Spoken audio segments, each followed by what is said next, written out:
Welcome to the Bavarian Bassdays Composers Talk. And my guests here are the famous double bass, not only double bass, but composers, John Alexander from England, which I met for the first time in Frome during the Bass Fest, which was a huge impact on me to hear, to perform, and to know about your music, to know you in person, and to have contact with you since then. And the other guy, the other composer, good old friend, meanwhile, since 2012 already, in our gathering in Copenhagen during the Bass Europe convention. And I remember that guy was checking out a bass, and I thought, he's playing really good. And then we had to be together in the Tivoli, standing with a lot of basses together. A year later, I was in Tijuana. And for me, it's one of the, I can say one of the most influential double bass players at the moment, composing, teaching, setting up festivals. Andres Martin, hey, good to see you. Good to see you too, the two of you. Hi, John. Hi, Andres. Pleased to meet you. Pleased to meet you too. And I would like to have a conversation with you guys regarding compositions. And the compositions, like, I mean, we live in pretty different parts of the world. We are educated different. We have different ages. We have different music influences. And I'm curious about to find out which of these impacts, or together, how they influence our compositions. I mean, I'm also composing not so much than you are doing, but I feel like all these points in our way have a big impact. It's not only the music education, but also the social and geographical backgrounds that we have. And like I said, the exciting part on this is that we really have a big span on this now. It's not like we are three guys in the same city, like Munich, London, or somewhere, but we are spread out a lot. And still, we share the same instrument, the shared passion for the instrument. And this is like the root or the base of this conversation. So I would like to start with John, if you like. And I want to ask you about your roots in composition, and especially what led you to become a composer. I mean, because you could have studied an instrument and work as a player in an orchestra or a teacher in a school, but what was your initial idea to become a composer? Okay. First of all, I must say, Klaus, that I'm not a double bass player. I've never played a double bass. Okay.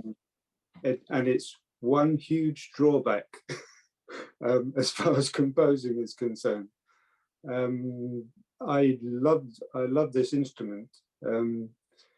So I'm a late starter. I started having piano lessons when I was 20. I've always loved music. Saw some amazing bands that you might appreciate. People like the Rolling Stones and the Free High Park concert when Brian Jones was playing. Still with Brian Jones? Yeah, he was still alive then. I remember you told me in Frome that you saw them live in their early years, right? That's right. Yeah. So I started having piano lessons, and I thought the pieces weren't long enough, and I started fiddling around and started extending them and adding bits on. And my piano teacher said, "Oh, you're a composer," and I said, "Am I? I had no idea." So that's how it started. As far as double bass is concerned, I started writing. I won a competition back in 2000 no, sorry, 1999. So just before 2000. Mm-hmm. It was an international bass competition, and it was the only piece I'd written for double bass, and it was written for a guy called Stephen Phillips here in England. Mm-hmm. It's this piece here, so it's a handwritten. Oh wow! I'll show you page 3, which is really difficult.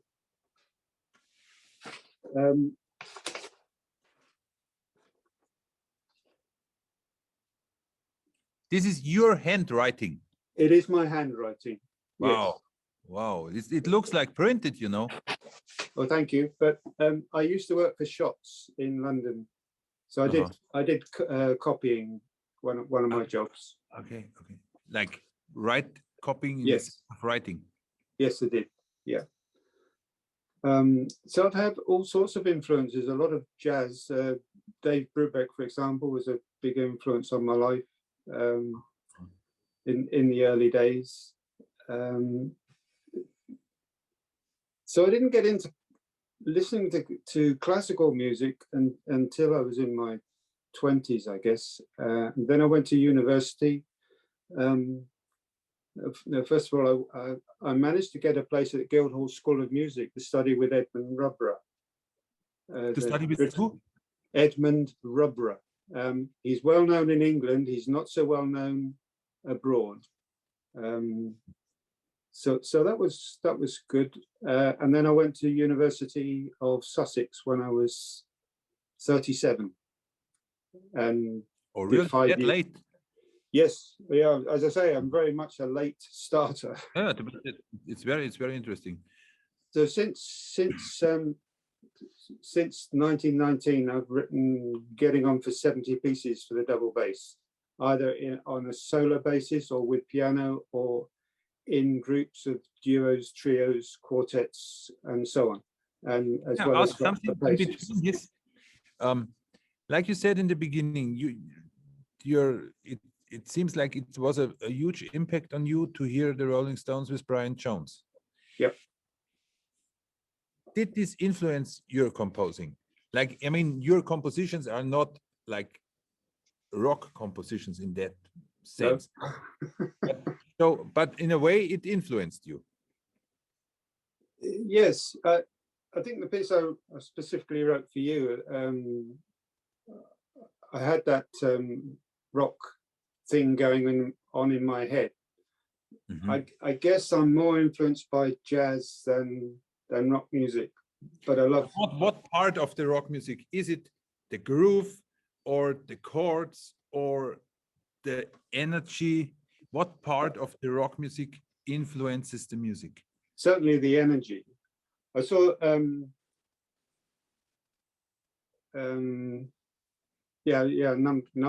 number of bands.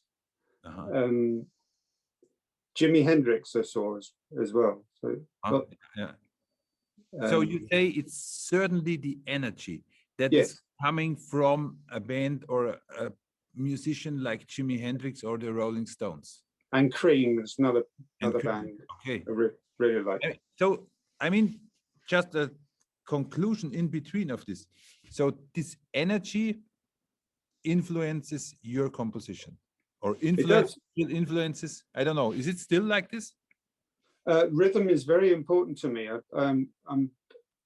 I'm fascinated by it, the way it changes and the way you can change rhythms within a piece.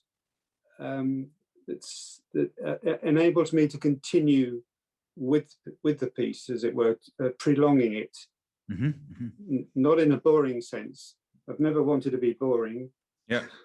I try to avoid that. But yeah. That's very, very interesting. And I want to turn now a little bit to Andres, because I remember my visit there. And as I remember, Andres, you had a red car by that time, right? I don't know what it was. It was Volkswagen or something. I still have it. You still have this one? What was it? A Jetta or a Polo? Yeah. A Jetta? No, it's an Up.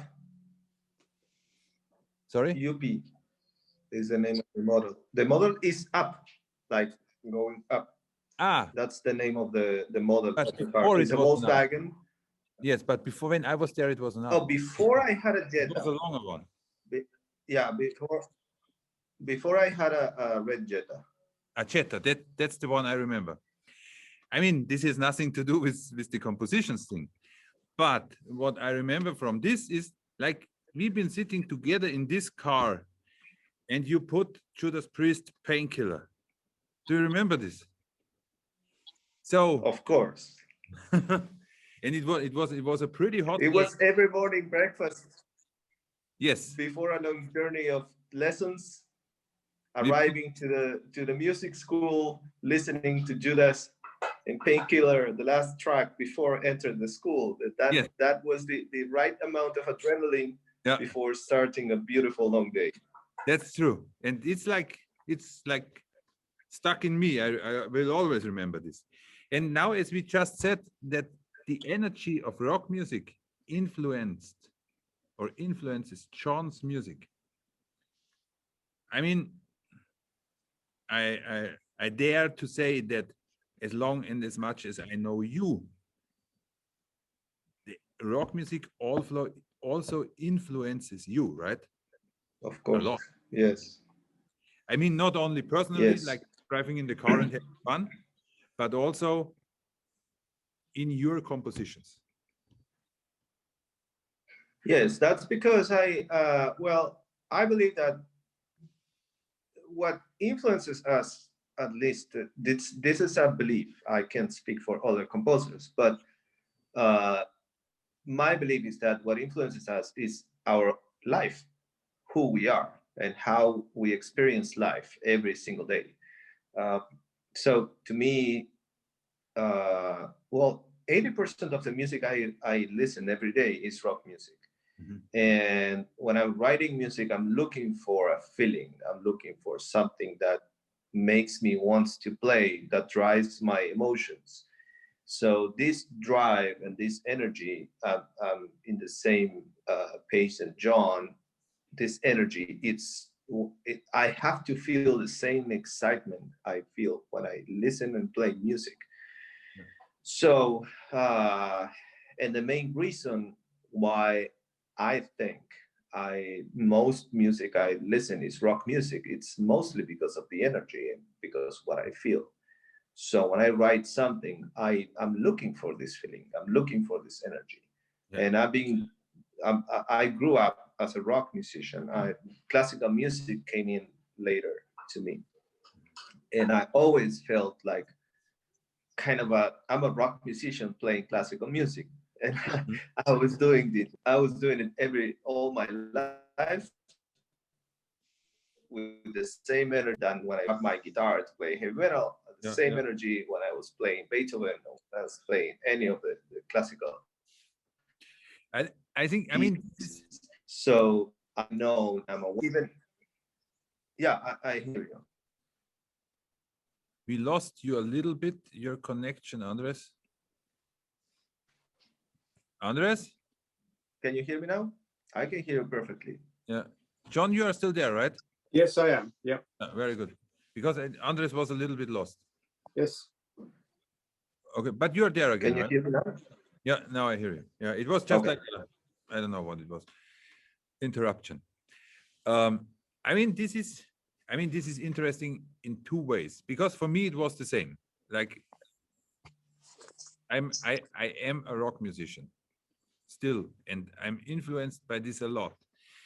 And I mean, you are from England. This is happening. You are in Mexico or Argentina by this time, I don't remember.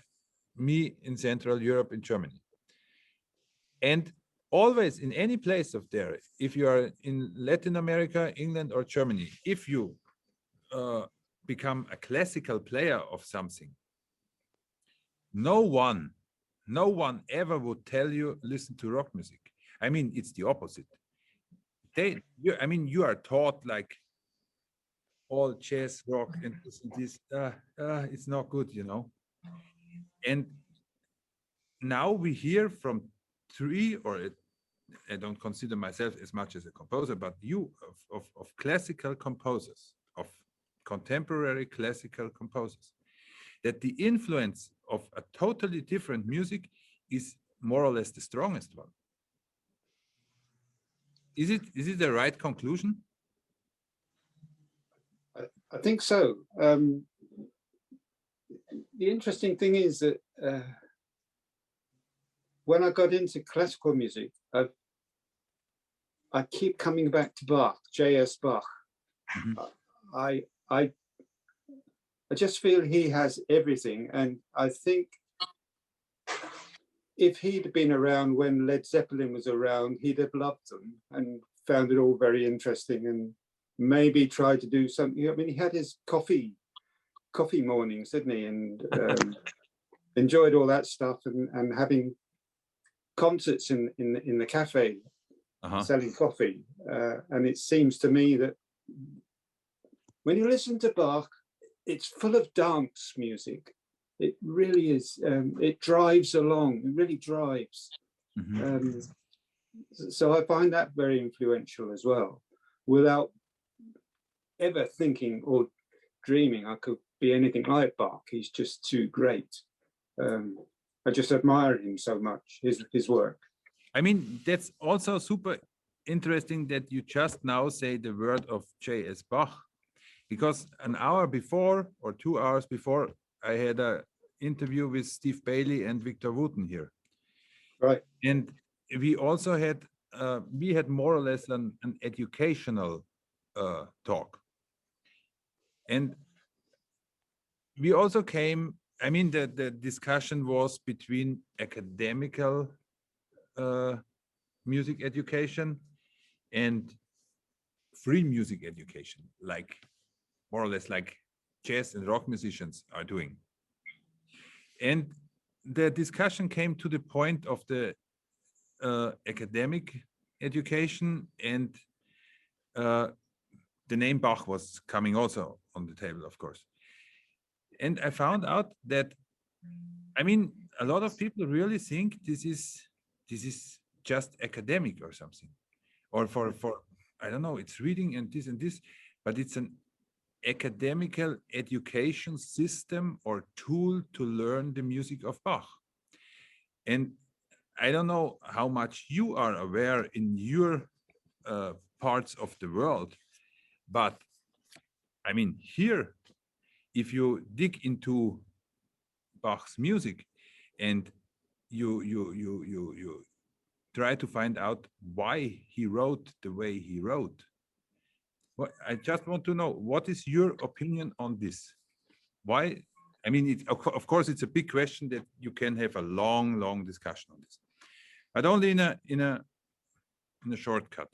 What is your opinion about how the music of Bach, why it became that great, why it is still alive, and why it is called academic? I'm not sure about the academic thing. I started on the Anna Magdalena little notebook of Anna Magdalena Bach, and they're just lovely little pieces for which he wrote for his own children, and I guess some of his students as well. They're beginner pieces, but they're still challenging. They've got something contrapuntal going on right from the beginning. I don't see him as an academic.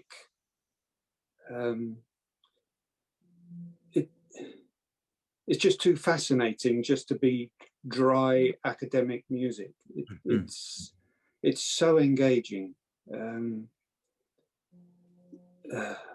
But what do you think? What was his initiative? Why he did that many compositions? And I mean, the style is unique. No one ever composed like this. Also, not his sons. You know, all the Bach sons are different. Yes, that's true. Yeah, but he wrote most of his music to the glory of God. That was that's his what belief. I mean, that's what I also wanted to say here. When I learned that, I mean, we don't learn this, but if you search for the reason, it's like in his one of his last words was every note to the honor of God. Yeah. And then, I mean, then you understand suddenly everything, like also the buildings that he composed in, you know, where he was in the churches and everywhere. And then that spirit in mind, and then everything for me makes sense. Yes. All the everything makes sense in that context. And I think that many people forget this. Yes. And then they only see a lot of, I don't know how to call it, but then they see it as an educational or academic music. But it's not at all. For me, it's not at all. It's No. totally emotional. I agree. And I think it also has something to do with the buildings that he worked in. He obviously Yes. Loved those churches. I went to Leipzig for my 70th birthday as a present from all my children. I have 3 children, and it was marvelous to be in there and just to get a feel of the building. I love old cathedrals. They're just marvelous structures, and I think it must have had some sort of influence on him in some way. Andres, what do you think about it? Well, I think I mean, this ethical ideas of many things that obviously are not right. Well, first, I don't think neither he or many of the greatest they were thinking about labels like academic, non-academic. I think perhaps for most of us, it's just a way of getting. Is the road of getting to that music, but some people they just get it in a different way. Talking about his style, I always felt like he was an improviser, and many of his solos and things inside of the masses or other pieces are, to me, are drop dead improvisations. I mean, just transcribed improvisations, and he, I mean, we could bring this conversation to a metaphysical state, which will take hours, of course, and because I also have no idea how composition comes through me, and many times I just think I'm some kind of a vessel that the music comes through me, and it's not me who's actually writing. So being him a very spiritual person, I have no doubt he was some kind of a link to some other place, and the music was coming out through him. I wonder his family, his kids, they were taught by him most likely, and they were also writing music on his style, and that's not academic at all. No. Actually, I'm not an academic composer. I had all my instructions inside of a room of my professor. I never went to the school, and I studied myself. I took everything I know from books, and I just I don't have a degree, so I don't consider myself an academic composer. So I think the academic label, it's mostly, like I said before, it's just a road. It's one of the paths. It's just a road, like your path, your street to get to that place. So for most people, it's the way of getting there, but it's not is not a need. I mean, if you have a will and you search yourself, you can do. I mean, I'm the living proof of that. You could do a career without going towards the academic path. And although I just love music schools, I've been there around. I've been mostly as a teacher than as a student. But to me, it's just the environment. It's just another. I mean, having a side life as a popular musician, I've met so many fantastic musicians who just can't read music, but what they do is unbelievable, and they are composers too, and they could easily write for an orchestra. They just they just need a little bit of instruction. So fortunately, our career, our music world or complex music world have reached the academy. And now it's possible to go to a school and study music over there. Although I believe there's a huge part of it that it's your own responsibility. If you only uh, um, if you only keep whatever they taught you at the school, it's not enough.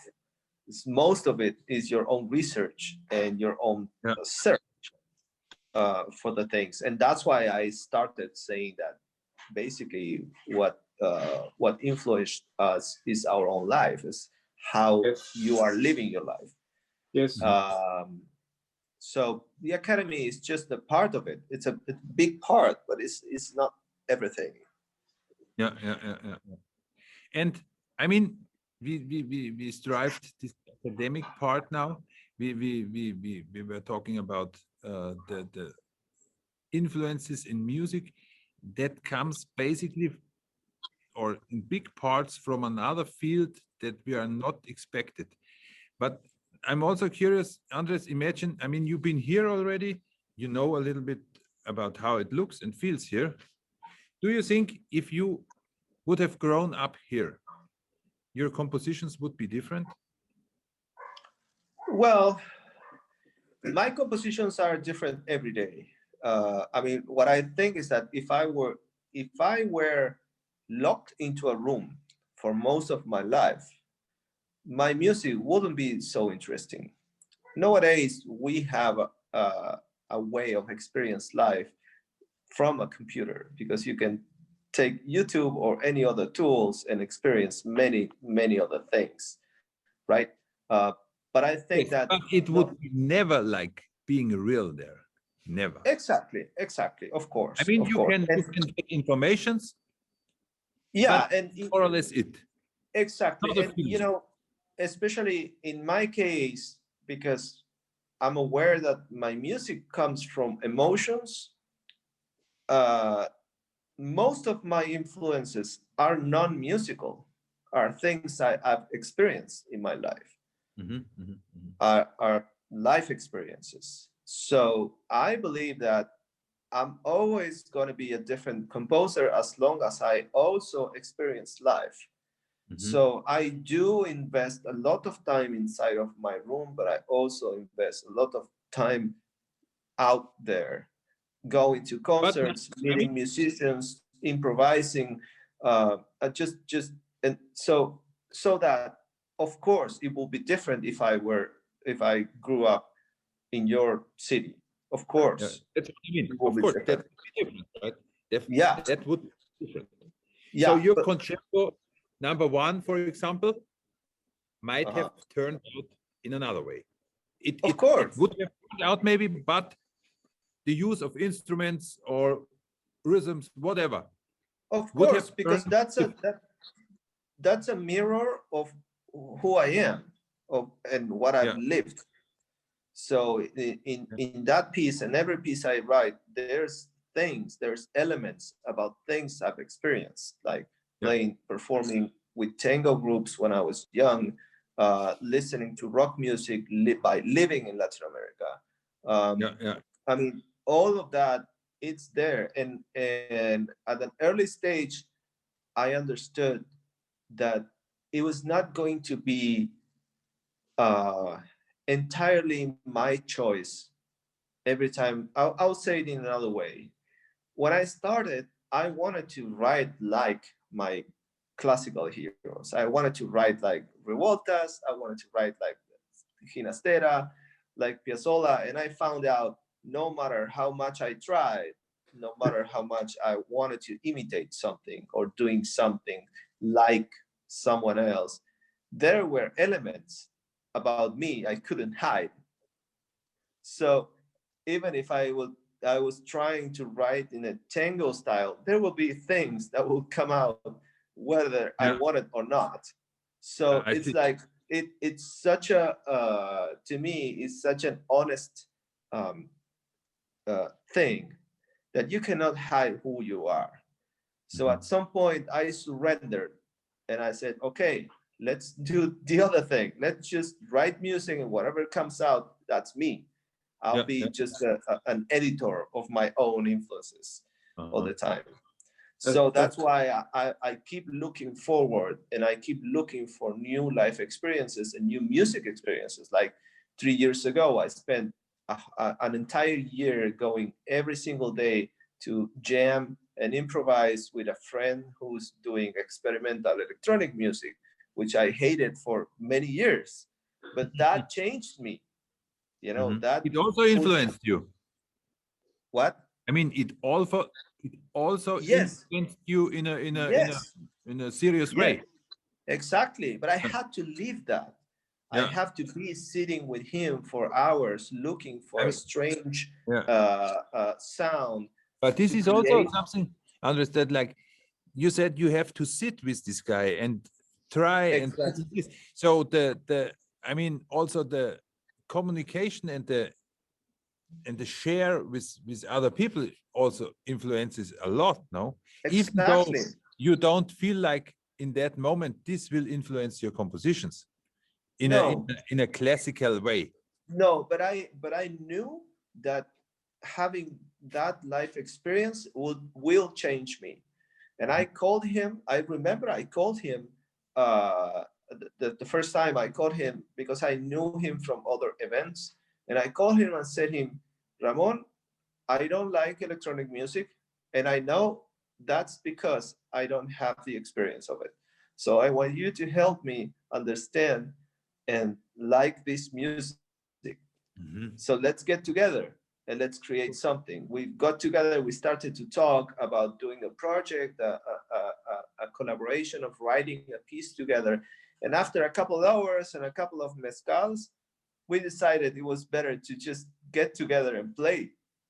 So we started doing that, and I ended up loving it. I ended up sitting down, moving to the knobs and experiencing with electronic sound and doing things I would never think that it could be possible before. And after that, all my music changed. I had new ideas. I had, and I wasn't using electronic stuff. It just changed my brain. So it's now something that from time to time when I'm writing comes up. And that's why I'm saying, and what you're saying is perfect, because it was not only listening to music, it was the whole life experience. It was the hours sitting together, talking, drinking, laughing, jamming, playing, listening, editing, mixing, everything. That combination changed me. Yeah, and nothing can replace this. Exactly. And also, I mean, this is something that comes from your effort. I mean, it did not come from the university, or someone says, Andres, you have to do this or do this or do this. Well, it could. I mean, it could. If you are a teacher and you are aware of this and you encourage your student to get together and do collaboration with other artists, and you require this for your class. I mean, the university could be the source or the engine that triggers this kind of life experiences. Only it's a possibility you have. Yeah. And John, how was this in your case? Like the environment that you had, like let's say the geographical. Like, I mean, I always feel like I'm not sure if I'm right, but England has a certain sound. Like English composers, they have a certain sound. If I don't know if you like or not, but John Rutter, for example, also, this is something like I directly recognize him, and I don't know the what is this one? Personally, I'm not keen on John Rutter at all. His music, I mean, but if you said Ray Vaughan Williams, I think for example, that is also, I mean, English music.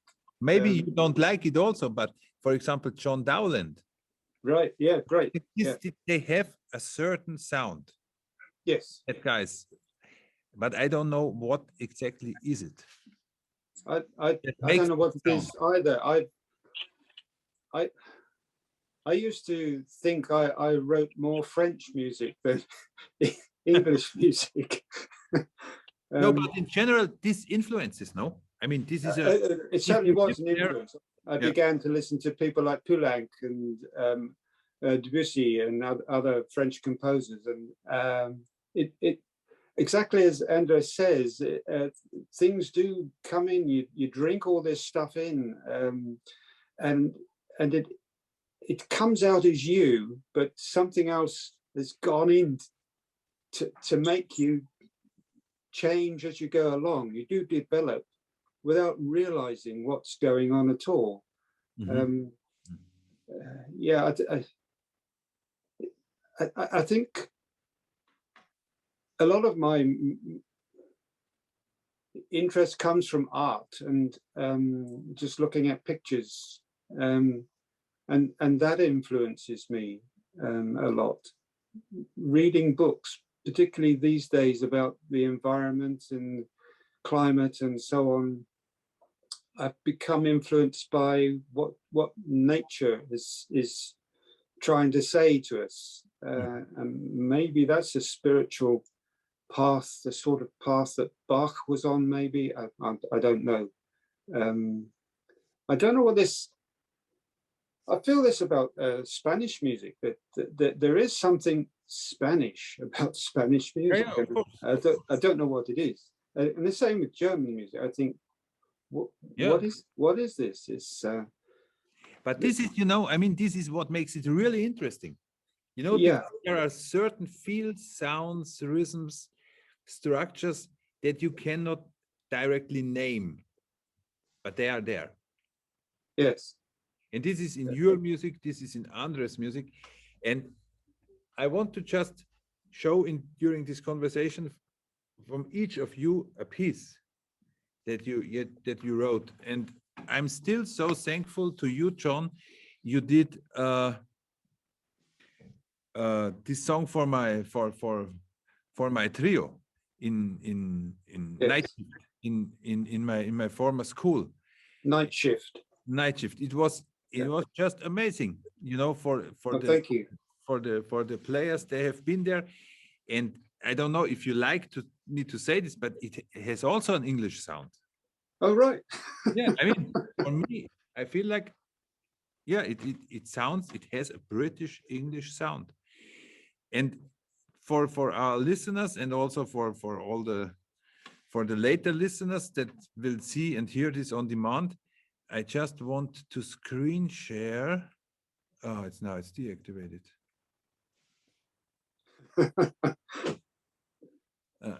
Christine, I cannot screen share.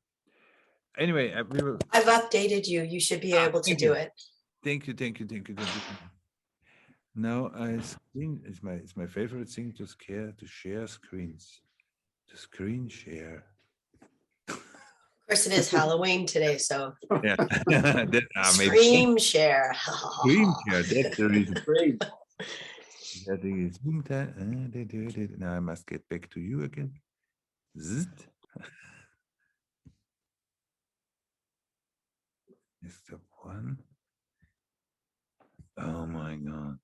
I'm not good in this. But I can do this. I can screen share a YouTube video, right? Normally it should be possible. I'm glad I'm not the Yes. only one who finds it difficult. You can screen share the video. You just have to be sure you have it sharing your computer sound. And on the share, as you click on the YouTube thing, you also have to click. Got it. You see it? Yes. Perfect. So this is a trio night shift that you wrote, I think, in 2014. For my trio of students with very different abilities. Like one was quite advanced, the other one medium advanced, and the other one was just a beginner. But you created a sound for them that sounds like a grown-up ensemble or a grown-up piece. And this is something I want to share in this talk. So I will press play.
Night Shift. Kann deine Hose das? Swap-Pants ist die ultimative Outdoor-Hose.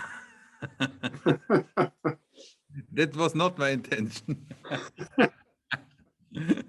That's an interesting ending. Ultimative Outdoor Hose. So this was Night Shift. And I mean,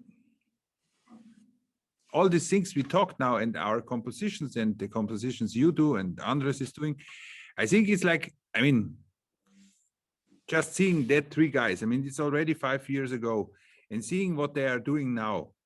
I mean, one of them two of them are not professional players, but they still play, they play very well. One is becoming a teacher for Catholic religion. The other one is a mathematics student, and the girl on the left, she's studying with Božo Paračić now. So I mean, they all went great ways, you know. Yeah. Everyone a unique way, and the music you composed in a way, or we all compose, influences people in a way that we are not always aware. And also, you know, our music inputs. Like today I learned that one of my former students is now the first woman in the Vienna Philharmonic space section. And I mean, that's this, I mean, you never would have thought this in the beginning. Brilliant. But the way of our work and compositions and teaching is like, it can have a big impact. It's like this, for example, your works, or Andres last year did a composition for the Bass Monsters that was here on the stage. I mean, COVID, didn't make it easier to make it happen more, but I mean, we still have, I hope, a couple of years to work on that. So all our impacts, and it looks like that the impacts come always from something we did not expect. You know, Yes. like you did this night shift with an impact of 1950s or 60s Rolling Stones music. Andres is doing his compositions nowadays, maybe with an impact of electronical music that we never have thought about. So I think the compositions we are doing have a neat impacts from other worlds in a way and also our teaching and everything we do to go new ways needs experiments with a lot of things. Yes.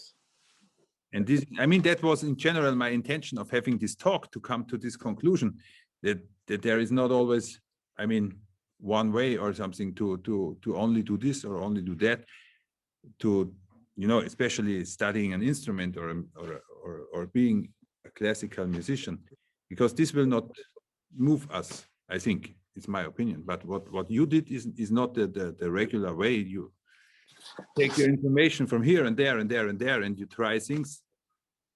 And I'm very happy we met in our life path to share all that things, and it was beautiful. Christine just said we need to start wrapping it up because I'd like to hear Andres' music. Yes, I would also like. Andres, do you have something? I sent you a link to your WhatsApp. Yes, WhatsApp. Yes. It's a video. It's a mix with different works, a little bit of different works. You don't have to put it complete because it's just chops of things. Wait 1 second. I will try to, because it's on my cell phone. You want? I can send it to your email if you want. Yes.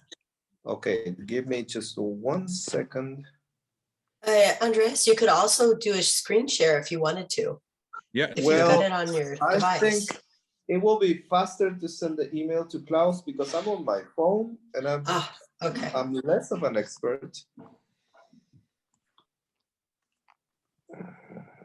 You're an expert on screen sharing, Andres? No. Okay, just sent you an email. All right, said Fred.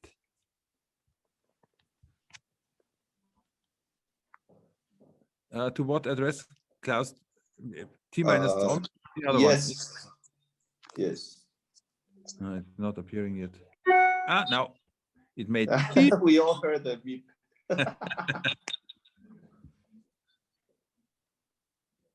Okay. Yes, it has a little bit of different pieces.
Oh, the connection is blocked in a way.